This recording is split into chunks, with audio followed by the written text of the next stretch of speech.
entity, and it is easier to take possession of a person's mind. Does it mean that it's more difficult to influence a person if he keeps his thoughts in purity? Yes, absolutely. When faced with various religions, it is very difficult to influence Muslims.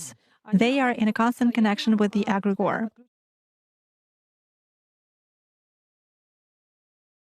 They do namaz every day and read prayers on a daily basis.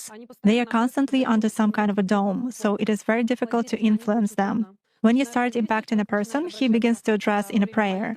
Indeed, many of them are very different from those who come to church only when everything is bad in their life. They come to pray, and then for 5 years they forget about God, some canons, and so on.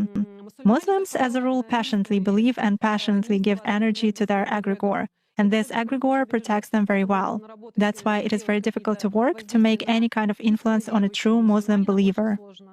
Is this some kind of a good egregore? Well, for them, yes. This egregore is good for adepts who contribute good energy to it. How do you sense it? For instance, you have found an energy trace of such a person. What's next? Do you try to drag him somehow to visualize this threat and you fail? Or how do you do that? It disappears. I cannot get a grip on it. I focus on it, but something immediately knocks me out of the flow, just like that. Or I visualize a person in front of me clearly and can affect him even at a mental level, but some image is not created in my mind at all. I even look at a photo, reproduce an image, but it vanishes from my mind.